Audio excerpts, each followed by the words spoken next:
Sinigang na bangus sa malamig na panahon. Sarap. What's up sa inyo mga kapugyot? Welcome sa ating vlog. Thanks be to God for this day mga kapugyot. Samahan nyo ako at magluluto tayo ng sinigang na bangus. At ito na yung mga sangkap natin mga kapugyot. Kamatis, sibuyas, bawang, luya. And then sibuyas na dahon. Okra. Talong.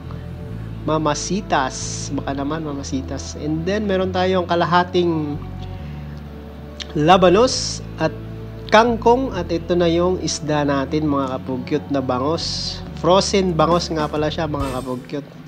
Nagpo-frozen kasi wala namang fish pan dito sa Middle East mga kapugyot. So ito yung mga lahok natin mga kapugyot. At medyo mahal na rin yung mga sangkap niyan mga kapugyot, kaya nag-crave tayo sa sabaw kasi masyadong malamig ang panahon ngayon mga kapugyot. So ayan, hiniwa-hiwa na natin yung mga sangkap natin, yung okra. Chop-chopin na yan. So nagmamadali tayo mga kapugyot kasi gutom na tayo. Yan, hiniwa na yung okra. Sunod na natin yung kamatis. So, 4 na hati na yan mga kapugyot. Tapos, dudurugin natin mamaya yan para mas lalong magkalasa. Meron tayong durugan ng kamatis dyan. At ng mga sangkap natin. Ayun yung kahoy mga kapugyot sa likod na parang tawag sa amin yun sa Ilonggo. Lusong. Maliit na lusong. So, dyan natin dikdikin yung kamatis mamaya mga kapugyot. Sobrang mahal na rin pala ng sitaw dito mga kapugyot. Kaya, ilang peraso lang yung binili natin.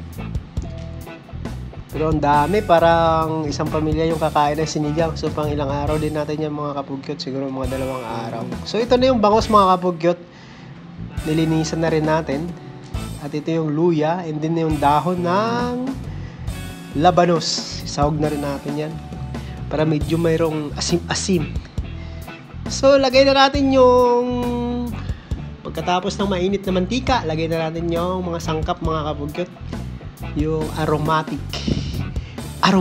para magkaroon ng lasa, yung aromatic niya mga kapugyot. Yung bawang, and then yung luya. Ilagay na natin sa mainit na mantika mga kapugyot. So pati yung sibuyas lalagay na rin natin. And then isunod natin mamaya yung kamatis. So halo-haloin lang, mekos-mekos na yan mga insan. Mix na yan mga insan. At ito na yung kamatis na dinurog natin mga kapugyot. Yan yung magpapakulay sa sinigang natin na magkaroon ng dilaw-dilaw mamaya mga kapugyot sa sabaw. Lalong aasin yan pag nilagyan mo ng mamasitas. So nilagay na rin natin yung bangos mga kapugyot. Yan. Tapos halo-haloin na natin yan. Sabi niya okay na daw, goods na daw. Kasi para mawala-wala yung lansa ng bangus, gisahin natin sa mga sangkap mga kapugyot. Simpleng ulam lang yan mga kapugyot, pero solid yan yung sabaw mamaya. So lagyan natin ng asin para mahalo-halo natin habang hindi pa nadudurog yung bangus. Nilagyan natin ng paminta mga kapugyot. Ito yung paminta ay magpapalasa din ng ating sinigang. Ayos. And then patis mga kapugyot. 1, 2, 3 kutsarang patis. Para magkaroon ng alat-alat. At ito yung nilagyan natin yung kalahating peraso na natin labanos mga kapugyot. Din yung tanglad. Saka yung dahon ng sibuyas natin. Nilagay na rin natin pati yung talong para mabilis maluto mga kapugyot. Saka pati yung sitaw, lagay na rin natin lahat yan. Para solve yung sinigang mga kapugyot. Yan. So, tapok na naman yung bahaw nito mga kapugyot. Taob na naman yung bahaw nito mamaya sa atin. Pagkalagay natin dyan, hayaan lang natin maluto hanggang sa maluto yung mga sangkap. So ito yung sabaw natin mga kapugyot. Nilagay natin sa mainit na tubig. Nagpakulo na rin pala tayo ng tubig sa heater para hindi tayo mag-antay ng matagal. So tinikman din natin kung okay na yung asin niya. At ito na yung sinasabi ko mga kapugyot. Ito na yung sinasabi ko na sabaw ng sinigang na nakakatakam mga kapugyot.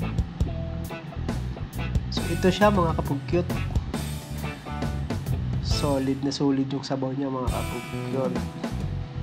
Na maasim-asim. Sinigang na bango. So tinikman natin yung gulay kung okay na siya. Sabi ng gulay okay na daw siya. Pero kayo hindi. Konting ano na lang mga kapugyot. Mas maganda kasi pag yung gulay medyo half cook lang siya at hindi ganong durog kasi pangit pag durog. So lagay na natin tong dahon ng kangkong mga kapugyot. Sarap niya yung gulay mga kapugyot eh.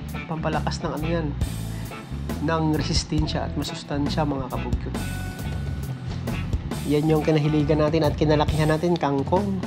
Kasi dito yung kangkong mga kapugyot, ganyan, tinatanim sa lupa. Hindi siya yung kagaya sa atin na sa tubig.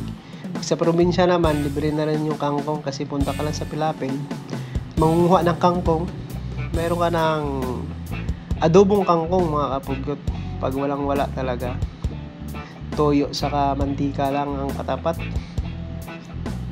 So ito na yung sinigang natin mga kapugyot. Halos mapuno yung kaldero.